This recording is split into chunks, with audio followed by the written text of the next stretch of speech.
October 24th, history class. You'll see that the homework is up here. It's reading about the Trail of Tears and doing some note cards and getting your test signed, which I'm about to return to you.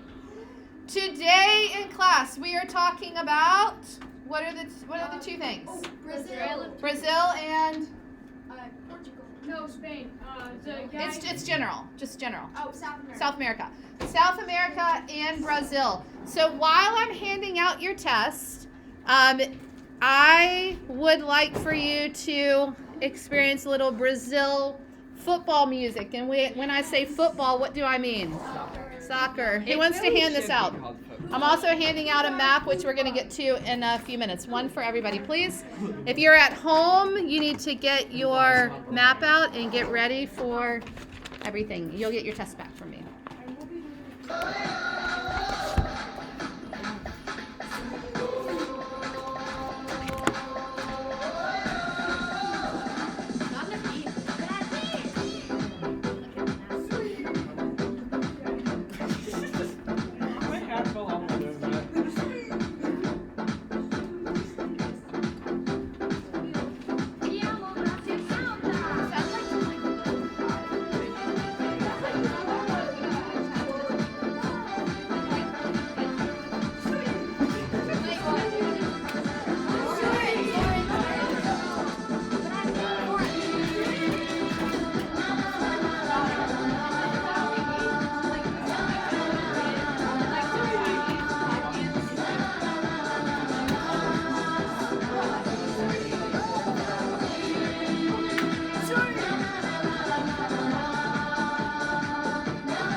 Like this while the soccer game is being played.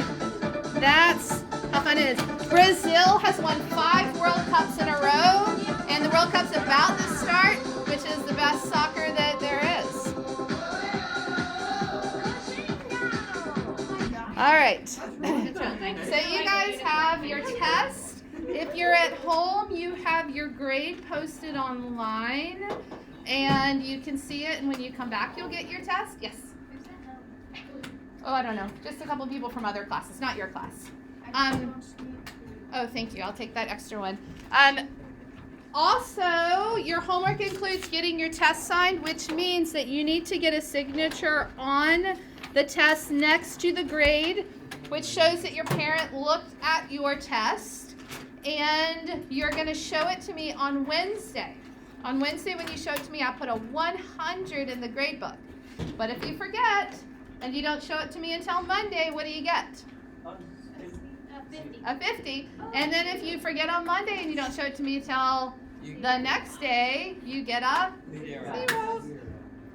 So that's how it works. Make sure you get your test signed.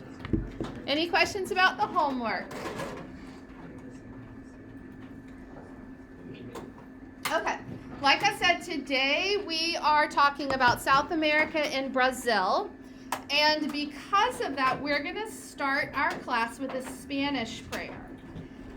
Spanish is the language that is most commonly spoken in Central and South America, as your note card number 1 reminded you. And are there any people in this classroom who are studying Spanish or are native Spanish speakers? Some of you guys are studying Spanish. Are any of you native speakers? Okay. Definitely so not. We'll just go with I'm not going to make any of you guys lead us. Is there anybody who's really advanced in Spanish? Like you're super confident in your pronunciation? I would say I'm in French. No, let's not do the French pronunciation. Okay. So this prayer says, it's very simple. It says, "Thank you, Jesus, for this day. Thank you, Jesus, for my family. Thank you, Jesus, for my food. I give you my heart." And this is in Spanish. So we're going to, yes, Ben? My Spanish name Okay, which is a common Spanish name, right? So, So we are going to, first we're going to try repeating it to get it down, and then we're going to say the prayer all together. So first, just repeat the line after me. Gracias, Jesus, por este día. Repeat. Gracias, Jesus, por mi familia. Gracias, Jesús, por mi familia. Gracias, Jesus, por mi comida. Gracias, Jesús, por mi familia. Yo te doy mi corazón. Yo te doy mi corazón. Okay, so let's put it all together, including putting your hands together, just like the guy in the picture. And put your hands together like the guy in the picture. And let us say our Spanish prayer together with an amen at the end, because amen is the same in every language. All right. Together. Gracias, Jesus, por este día. Gracias, Jesus, por mi familia. Gracias, Jesus, por mi comida. Yo te doy mi corazón. Amen. All right. Now, if you'll pull out your map at home, if you're doing this, you could have printed off a map, or perhaps I will have sent it home for you in a packet.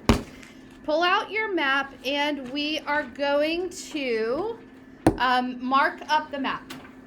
You can write the words, or you can do what I'm about to do, which is number this down, all the way down, and then mark the numbers. If you are at home, you're not going to be able to see the numbers that I'm writing on the board, but it's pretty easy to look on something like Google Maps, or just pull up a map by Googling map of South America, and you can write it in while we're doing this. Before we write the countries, though, I want to make sure you understand which ocean is on which side of South America. So, the west coast of South America, the same as the west coast of North America, where California is. What is the name of this ocean? Pacific. Just say it out, because you know this. Pacific Ocean. All right, so write Pacific Ocean on the ocean side, so you remember what is on which side. And then on the east coast, which is the same as the east coast of our country, which is exactly the ocean we would look at if we go to Virginia Beach and we peek out at the ocean. That ocean is called? Atlantic. All right, write Atlantic Ocean over here. All right, now we're going to start adding in the countries. We're going to start, though, with when Central America connects to South America. We've already done this. What country? Oh, wait, I was wondering, should I put Atlantic Ocean up here, or should I put it to the right? It has to be right here. Okay. This is the Caribbean Sea. Oh, you're right. Colombia is correct. It's this one right here. That's the one. That's the connecting point. Yes, Soren? Is this going to be backwards? Eventually, if you want to know when, look at your. Is there a game that can... I will have a game. It's not on Google Classroom yet, but I will have one probably tonight. All right, so next to Colombia, number 2 is Venezuela, another country that was on your last map. Colombia and then Venezuela are the ones that we put on there. Again, you can write the whole word out if you want to, or if you've numbered them, you can just put the countries. Next, I want you to notice there are 3 small countries next to Venezuela. We're going to mark the one that's right next to it, just east of Venezuela, with a number 3, Guyana. I forgot to ask you, have any of you ever visited South America? Has anyone ever traveled there? Central America is a lot closer to us than South America. Yes? My dad went to Brazil and brought back Brazil. That's very cool. It's really nice. Your dad went to Brazil, yes. My aunt has been to Peru. There you go. The last class, a couple people had Peru. Their parents had been to Peru. That's really interesting. Speaking of, number 4 is Peru, and I always think of Paddington Bear with Peru. Anybody ever watch or read Paddington Bear? The 2 movies we have. Paddington Bear was from deepest, darkest Peru. Remember that from the book? This is I haven't Peru watched over it in a here. while. I haven't watched it in a while. So It's not really that deep and dark, but it was mysterious to the people of Britain. And that's what Paddington Bear was written to, children from Britain. Number 5, the largest country in South America is? Brazil. Everybody say it. Brazil. And does anybody know your book said Brazil is the blank largest country in the world? Fifth largest country in the world. That is correct. All right, number 6, Chile. Chile runs down the entire length of South America, starting right here. Oh. So you can put 6 for Chile, but it goes all the way down to the tip of South America. It's all Chile. Also, if you look on your map, you'll see that the coastline of Chile is very muddled. That's a lot of rocky precipices and islands and just things where it's kind of poking up and kind of under the water. And so you'll see that it doesn't have very clear boundary lines at the tip of South America. Number 7, Suriname. We're back up here with one of these 3 small countries in a row. Suriname. Number 8, Ecuador is named after the equator. So what does that mean about the climate of Ecuador? It's cold. It's hot. It's not the only hot country in South America, but if you were to go this direction, east of Ecuador, you're starting to hit the Amazon rainforest. So hot is different when it's a rainforest, different than a desert. Y'all, have you ever been to Lewis Ginter Botanical Gardens? And it's like a nice day, you're outside, and then you walk into that big giant greenhouse. Have you ever had that experience? Where you walk in and you're like, oh, I can't breathe in here. Because it's enclosed, right? So the it's more like moisture. It's wet in the air. Is that the one with all the butterflies? Yes. In that section where the butterflies are, you walk in there and you're always like, it's so hot, I can't quite breathe very well. That's the rainforest effect. It's like a greenhouse. So it can be really hot, but also it could be moist if, in this case, the trees of the rainforest capture the water and kind of keep it all circulating over and over. So hot but wet. Number 9, Bolivia was named after somebody you read about and studied about for today. What's his name? Simon Bolivar. Well, it's not Simon. Simon Bolivar. It's right here. Simon Bolivar. Bolivia named for him. Yes, Ben. The way to remember it is if South America was put into a bowl, it would be at the very bottom. Oh, okay. Yes. Stop. It's what my Spanish said. Yeah, that's what she said. All right. Next is I find that sometimes students mix up Paraguay and Uruguay. So I'm going to tell you how I remember them in a minute. But Paraguay is landlocked. It's right in the middle of the country. It doesn't touch any coastlines at all. We'll come back to Uruguay in just a second. First, Argentina. So Argentina is really large, but I wanted to show you something really curious about its boundary lines. Mark Argentina, this large country down, and I want you to go down to the southern part of Argentina. Look at how the line at the bottom of Argentina is straight. And then there's another straight line right over here. You see that? Look on your map. See those 2 straight lines? The strange thing is that on the east side of that second straight line is also Argentina. So it's like Alaska. Yeah, like it has these strange things. But on the west side of that line is, any guesses? It's Chile. So this is Chile, which has very strange coastlines by the time you get to this part. What's the climate like down in the tip of South America? Very cold. Yeah, because Chile. it's really close to where? Air. It's really close to, one of you just said it. Antarctica. Antarctica, yeah. So it's really, really cold down there. That's why when the explorers were coming, they're like, we'll go under the tip of South America. It's really a hard journey and cold and icebergy, and there's all sorts of issues that might come up. Yes. So early last year, my uncle got married, and the woman he married was actually from Argentina, and That's so I cool. think it's this coming week or this week or this past week. I forgot when, but she went to go get her American citizen. That's so cool. degree. Well, congrats to her. So, All right, Argentina. Now Uruguay. I told you I would tell you how I remember Uruguay. The normal way of remembering them is to just remember that Paraguay is landlocked and Uruguay has a beach. It has a coastline. But sometimes I like to remember things with letters. And I remember that P, when I read them, I read P before U, so I always think PU, something smells. And that is Paraguay, Uruguay. But you could read it in reverse and you could read it as up. If you read it up, up, it's Uruguay before Paraguay. that movie. I know, it's a good, sad movie. French Guiana is the last of the three countries right here. And then finally, we have two sets of islands.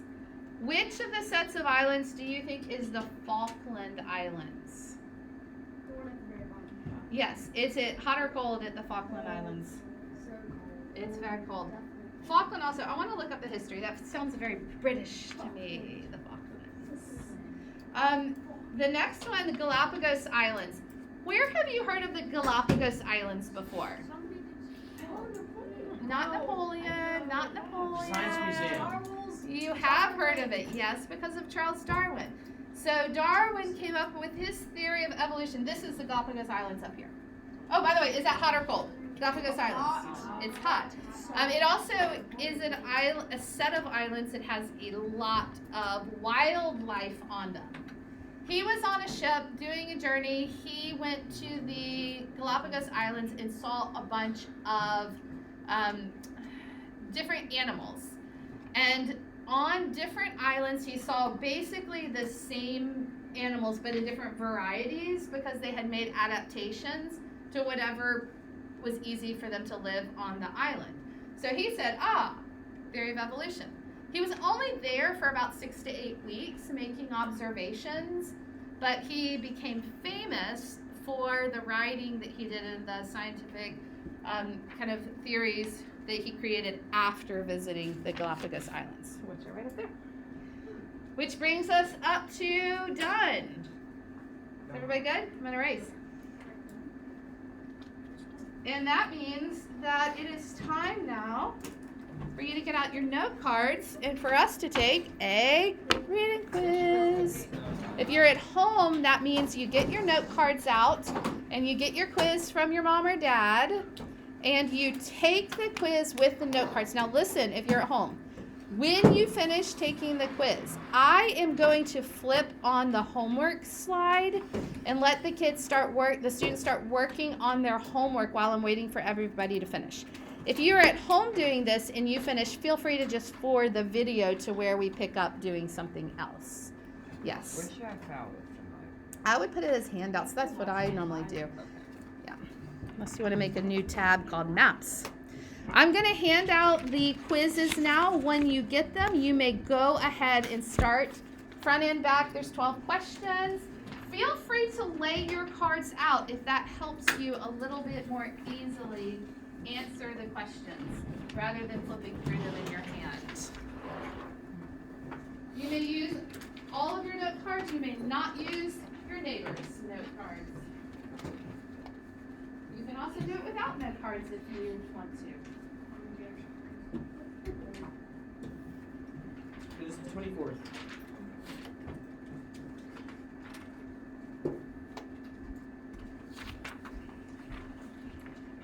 Is this just going to be lesson 2022? 20 and 22. Lessons 20 and 22 only.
Wait.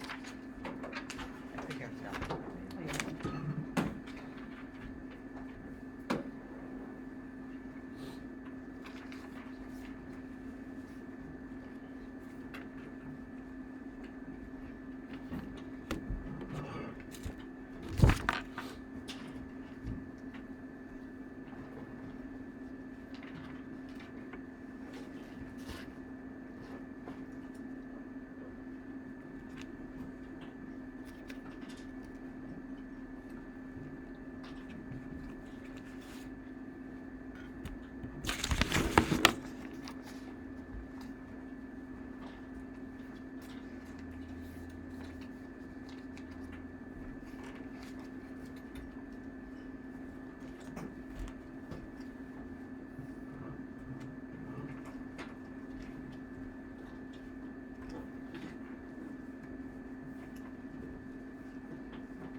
done with quizzes. Good, good. We're going to move on. If you can keep your note cards out, we are going to move on to your note cards. So, you still have your note cards out?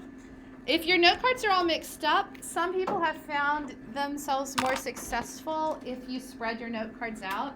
And as we go over them, you can find them, check them, flip them over. That's a good way of doing it if you're already mixed up with your note cards, if they're not sorted back into order. All right, let me move on back to right here, but I want to start with a big idea before we go to the first note card. Ben, are you with me? Big idea. When the European nations were coming, let's say they were, last year we talked about this, exploring. They are in boats. They're coming, and instead of finding Asia or India, they find a new landmass that they didn't know existed, but hey, here's a new place. We've just discovered it. Were there already people living in these places? Okay. Did the people who were living there speak Spanish? No. Or they didn't. They just didn't have them written. What the people that were in Central America, in South America, before the conquistadors came, did they speak Spanish? No, they weren't Spanish speaking. No. The whole reason that the continent of South America and Central America, that almost everybody speaks Spanish, is because of what? Madeline? Yes. Because when the Spanish conquistadors came, they stayed and they ruled in these areas, and their language became the primary language. So when we say everybody in South America speaks Spanish, we're actually referring back to post-Christopher Columbus era. It wasn't the way it always was. So I do want you to have sorted out in your head that the era of history that we're talking about is in between when the Europeans colonized or settled or conquered these parts of the world, and when these parts of the world started asking for or fighting for their own independence. From whom? From Spain. Or what were the other nations besides Spain that did a lot of the exploring? Spain and? Portugal. Portugal. Good job pulling that one up next. And what was the other one? There's a third one that did a ton. Great Britain. Great Britain. Right. We are the beneficiaries of Great Britain's settlement because we speak English, like the British did. But down in Central America, in the Caribbean, in South America, it was not Great Britain who was doing the settlement. Who was doing most of the settlement? Spain, which is kind of right here, the very first card. And in Brazil, it was Portugal. Now, it's easy for us to feel like Portugal, they're not that important, are they? But they were hugely important during the time of exploration, the age of exploration. Portugal sent Christopher Columbus. Portugal sent a lot of them out. In fact, Portugal was a major settling world power until the time of the guy we just studied, Napoleon. Do you remember how I told you that Napoleon took over, he was taking over all of Europe, right? He took over Spain, but he didn't do it very well. Remember? I told you he had to leave 200,000 soldiers behind. Well, he very successfully took Portugal. And when we come to that part in the lesson, you already wrote this on a card, but when he took over Portugal, what did the Prince of Portugal do? He went to Brazil. He ran away to Brazil, which was a really cool place to live and really far from Napoleon. So you see that Napoleon's conquering that he did actually didn't just change Europe. It affected South America too. It changed the entire It's he had such a short blip of history when he was reigning, and he had so much impact on kind of rewriting all of these boundaries all over the place in Europe and South America and Central America. It's really kind of wild to think a person can have that much impact because they want to take over the world. Yes. And North America too, because he's also Louisiana. Oh my goodness, you're right. Like a third of North America that would have been in the hands of the Spanish. He took it back and sold it to us. So that's a huge reshaping of the boundaries of the world. From a man who barely slept at night because all he could think about was taking over the world. Super interesting. All right, so Spain was also until the Mexican Revolution. Spain ruled over everything. We skipped the chapter on the Mexican Revolution. I would like to encourage you, if you are a history buff, to read the chapters that we skip, because I have to make choices to drop a little bit of our material out just to fit everything in. I dropped the Mexican Revolution one because we kind of cover it in this lesson. But I also had to drop off the Greek War for Independence chapter just in making choices. But does anybody have Greek heritage here? Anybody Greek in your family background? No? Okay. Anybody love Greek food? Oh, Yes. so good. So Greek festival? Anybody love to go to the Greek festival? Yeah, Big my Greek? sister is actually like, she's at UVA. She loves that. Loves it, yes. Exactly. Greek food is So you can go back and pick up what was happening in Greece during the time that all this is happening. Okay, so what I did with this card, which has a lot of words on it, is that I turned it into a chart. What's interesting here is that it's the same thing that was happening in Mexico at the time. And I'll just say, if you like charts, just chart it out instead of, if that's going to help you with your learning it. But when you look at this chart, do you not think everybody does this? This is just how the world does. There's always the upper class, the middle class, the lower class. They come up with different names for it. But it's always like, we're the best, you're the worst, you're in the middle. And people come up with different ways of saying what makes you better. There are some countries, South Africa is one of them. Our country had some of this vibe too, where the lines that were drawn often were on the basis of what color your skin was. But in South America, it was not about skin color. During the time when there were no women and children with the Portuguese men, there was a lot of, I won't say intermarriage because I don't think you could fairly call it marriage, but there was a lot of mixing of the races that happened. Lots of mingling where there was not any real strong distinction between people's skin tones anyway. You know, nobody was very white, nobody was very dark. It was sort of in the middle. So they didn't differentiate based off of skin tone. Instead, they picked a whole new way to say who's better and who's worse. And that is what this upper, middle, lower class is about. Who's best? Who is best? One royalty. Yeah, if you're European, like real European, if you're actually from Spain, you're the best. You're the upper class, you're royalty. Now, who's the worst in this culture?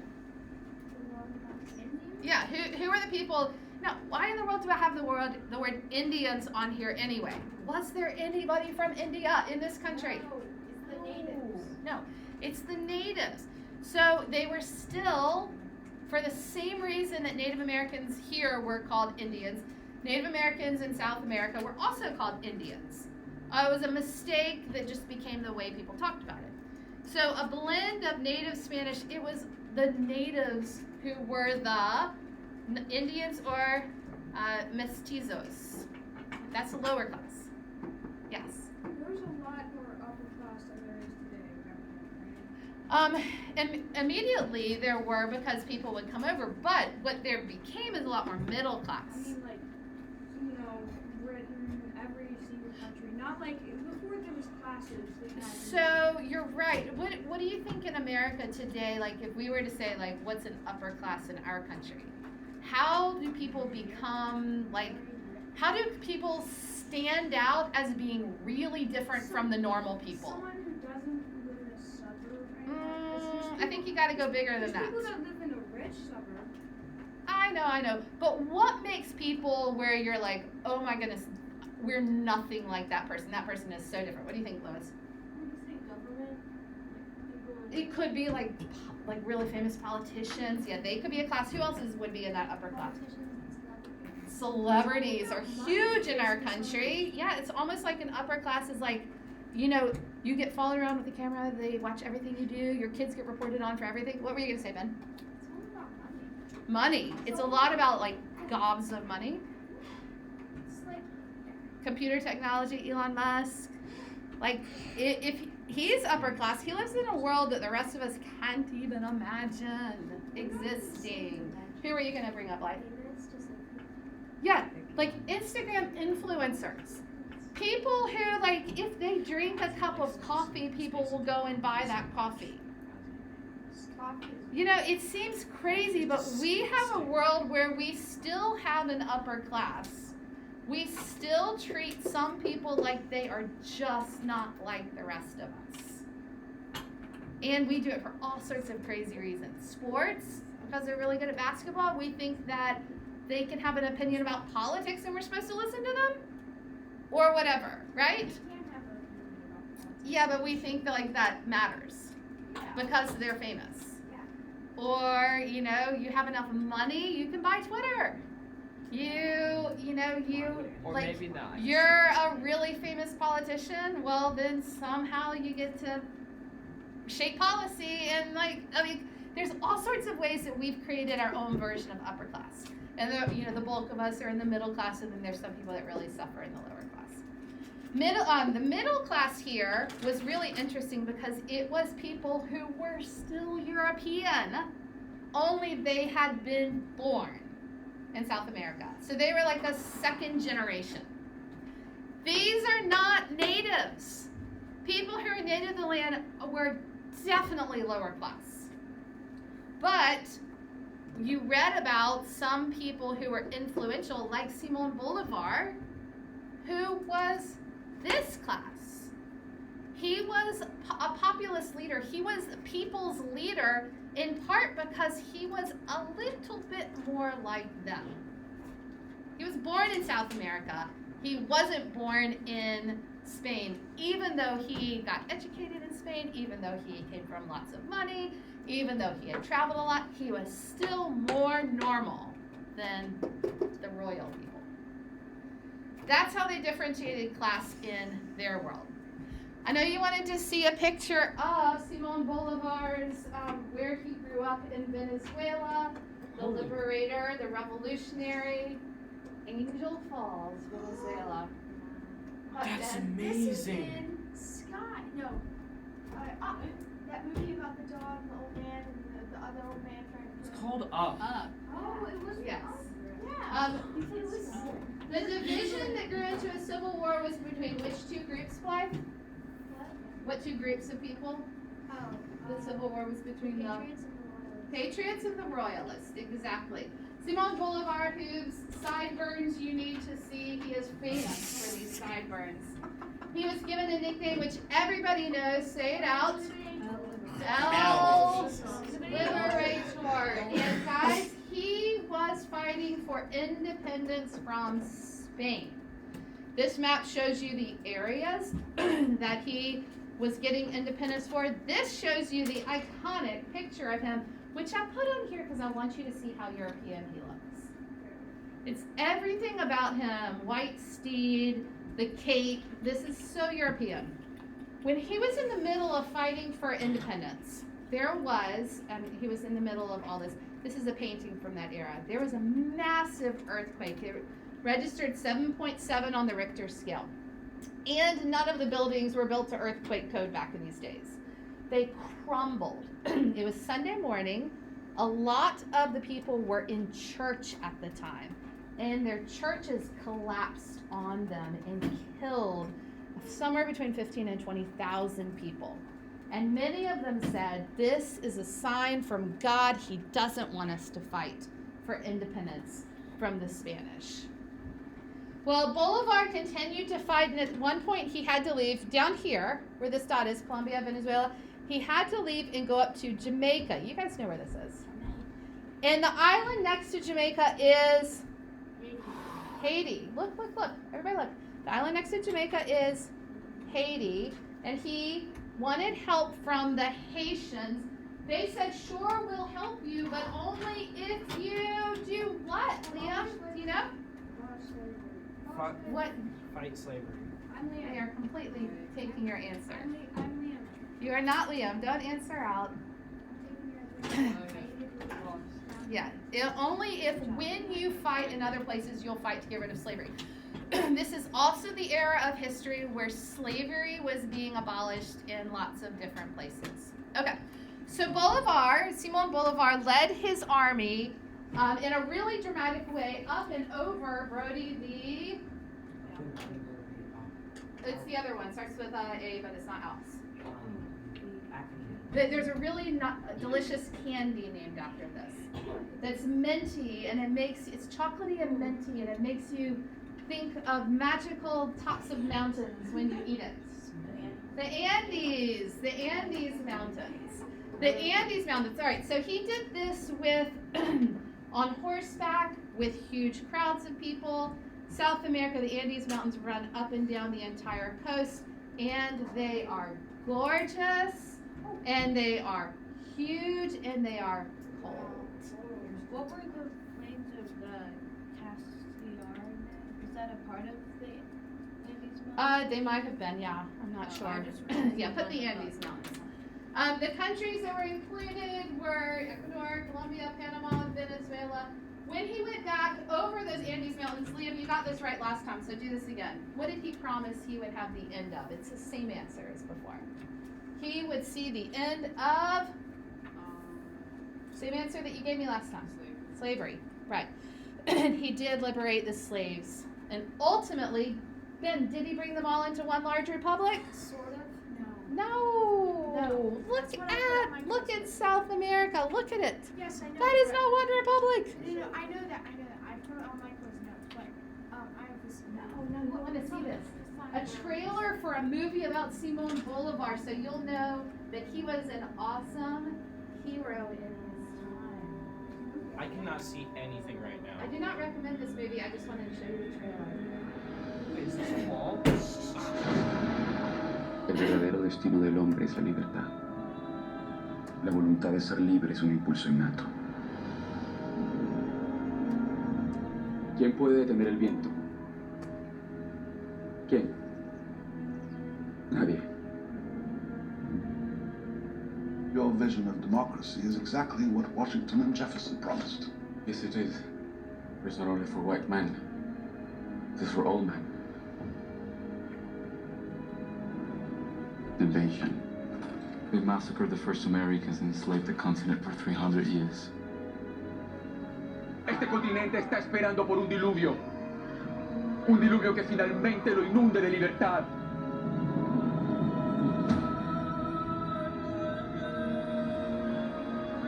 Y ese diluvio comienza hoy. Ese diluvio comienza hoy. Hoy proclamamos la Gran República Americana de Colombia. When you expect soldiers from all over the world to join us? Did you ever consider turning back off this mountain? No nos dejemos separar. Pero todos somos hijos. All right, so moving to Brazil. Brazil has a much calmer history, Matt, in part because of what?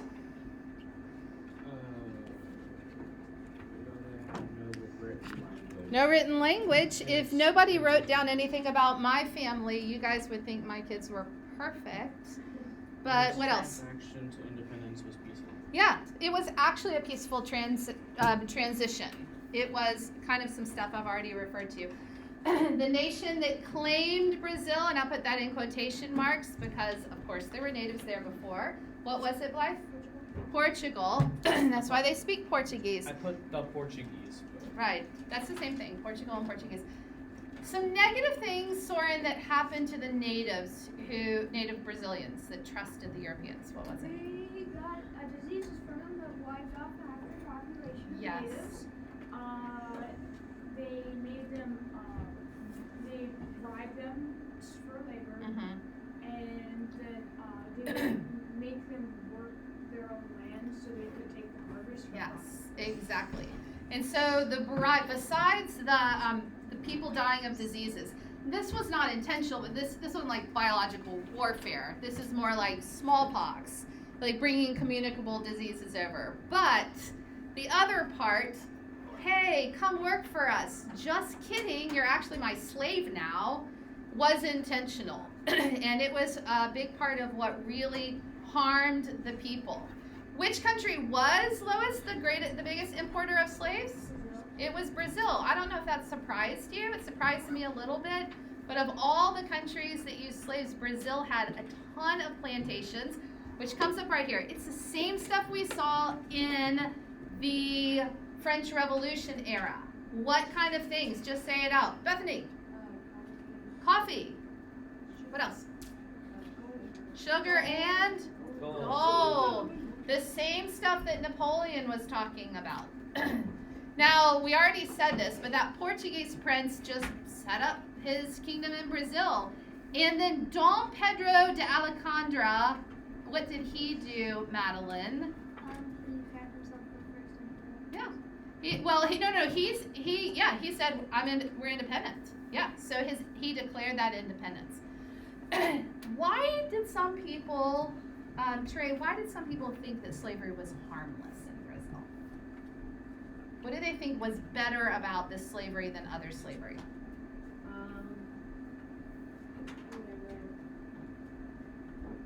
Somebody raise your hand and tell me if you want to answer. Okay, Blythe? Because they could buy freedom. What else, Madeline? They were a glorified version of indentured servants. Yeah. And the fact that they could get baptized, buy their freedom and all this, people were like, hey, it's not that bad. But guys, it's slavery. Even if you're like, oh, if I save up all my life, never spend my money, never do anything special, I might be able to buy my freedom, but not my kids' freedom. Yay! That doesn't make it better. It's still a problem. So like to enslave people, to force people to labor, to take away their options, to confine their families. Slavery is inherently problematic. Even if you say, well, there's better and worse versions, it's still a problem. Slavery is not the way that God intended for things to be. It was indeed, the Bible tells us, for freedom that he set us free. Why in the world would we on purpose become slaves again? No, I'm about to get to probably the most interesting one of all the questions. Lois, how does Brazil still feel the effects of slavery today? There's still a gap between the elite and Okay, now think about this for a minute. No, don't pack up. Think with me for a minute. How is it possible? Come on, big brains here. For if your great, great, great, great grandfather was a slave, or your great, great, great, great grandfather was wealthy, like, you do you.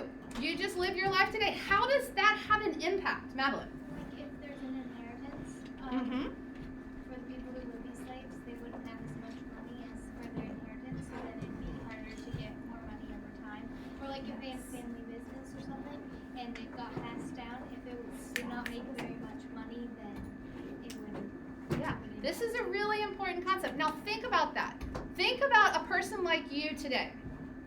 I don't make a ton of money, but you know what? I didn't have to pay for my college education. My grandfather did. And when my husband and I both were making very little money, we bought a house with money that I had saved because I'm a diligent saver, but it was given to me.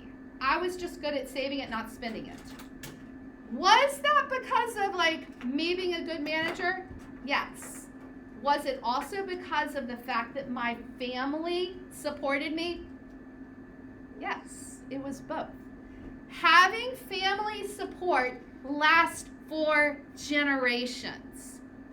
Having your family have nothing and nothing to pass on also lasts for generations.